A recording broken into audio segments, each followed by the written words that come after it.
about Across the Spiderverse being released June 2nd of this summer, of which, by the way, it kind of feels like summer because this has been a glorious week weather-wise. Across the Spiderverse released its second trailer, first full-length trailer. Riles, what'd you see? What'd you like? What questions do you have? Where are you at with this one? Well, let's just start off with the questions I have. Where is Nicolas Cage's Spider-Man Noir? Where is Spider-Ham? Okay, I need those two in there. Why even have the movie if they're not in it? Well, right? That's the big question. What's mind-boggling to me is you're obviously introducing more Spider characters. Fantastic. Yep. You introduced a whole original cast. Yep. You didn't want to bring back all of them and then add on. I think that's weird. I think that's weird. So those are the questions that I have. I loved that our guy, Peter B. Parker, played by our guy, Jake Johnson. Thank God. Nick from New Girl. And he's a dad. What a delight. That's going to be a fun little dynamic there. You know for a fact she's getting kidnapped at some point. Because that's what happens to babies. They just get kidnapped. Right? Typically, if they're in a superhero movie. For sure. That child is going to be... And it will be the chosen one, by the way, as well. Like this... His daughter will be the one that is supposed to save them all. I'm calling it right now. Okay. Anyways, I think it's interesting that Spider-Man 2099 seems more like an antagonist than the Spot, which is supposed to be the antagonist. I think that's an odd choice to have Spider-Man 2099 be the villain-esque. And again, I don't know if he's the actual full villain, but they're really playing into the fact that that's what he is. Yes, that's certainly, no question, that's certainly the direction that they are indicating, leaning. I mean, they're not shying away from that's for sure. So I think a lot more people in his life died than just one person for him to be freaking out. Okay, one thing I did like, they referenced the MCU. Okay. It is Earth 109999 and not the 616. I actually love that because I think they need to keep the comic book mainline universe the 616. Don't touch anything else. Yeah. But I like that little nod to be like, no.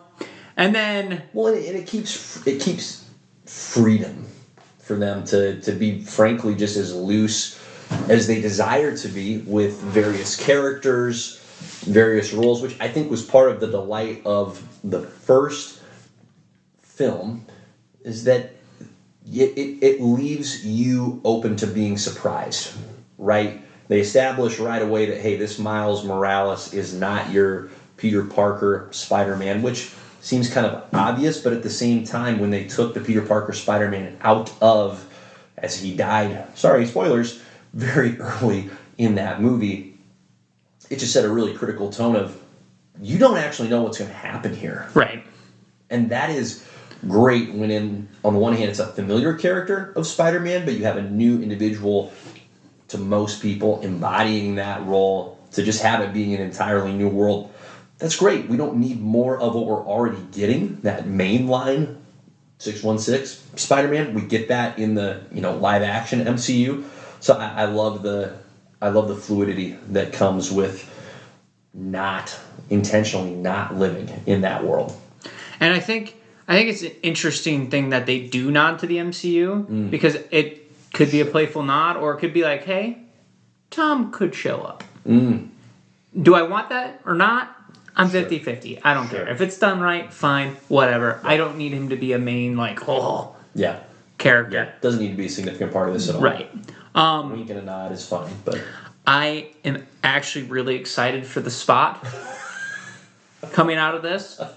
First of all, what a great villain to pick because he's not relevant. You can kind of do what you want. Just ridiculous. Right. Yep. He looks genuinely awkward. This dude is built like Mr. Potato Head, essentially. Like, his body is a potato, and he's got really skinny arms and legs. He's built like someone who put on one of those full body suits. Now I'm blanking on what that's actually called. There's a name for it. Right. Right. That it's it's not flattering for anybody, but it's particularly not flattering for this person. Right. He just looks creepy. Yes. Yep. It's a bad look. And Jason Schwartzman, who voices the Spot, great casting choice. Great casting choice. He has such a unique. He kind of lives in this higher octave, but there's a crispness to his voice. It's like it makes it difficult to know, are you someone that I should trust or not? So I think it's a great casting choice for this kind of a role with a villain, allegedly, like the Spot, who it's hard to take too seriously as a villain. Right.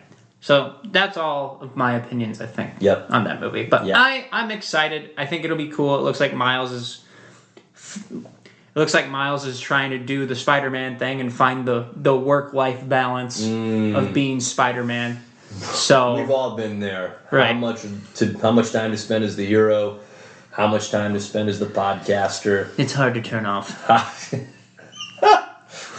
It's just such a burden of responsibility. Yes. With great power comes great responsibility. Yeah, I'm with you. I was a little wary of what seemed to be leaning into Spider-Man 2099 as the primary adversary. I don't know how much.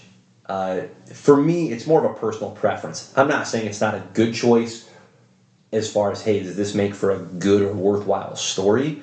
But I, in general, would rather have a straight up, hey, this is a villain fighting or dueling with the protagonist than someone who's supposed to be a protagonist fighting against another protagonist. Or even like an edgy Spider-Man. Mm-hmm. For instance, Superior Spider-Man. The Doc Ock taking over Spider-Man. That makes sense to me. Right. Or, you throw in Kane's Scarlet Spider. That would be another one where you're like, oh, it kind of makes sense because he's already crazy. Yeah. So, it just feels like 2099 is such a weird choice for that. Yeah, and frankly, so much of what, to be really kind of bland perhaps with it, but it just is what it is. One of the reasons people, and I include myself in this, enjoy superhero movies, comics, is you get to see really what should be really unique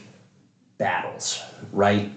And I think it's generally kind of boring when the two adversaries, whoever they are, have similar skill sets. To me, it's far more fascinating when you have two contrasting skill sets, because then it takes just more ability, more skill, more cleverness to see who will actually gain the upper hand and win. So when it's two Spider-Men fighting against each other, that just doesn't grip me. If it's two Supermen fighting against each other, it's like, okay.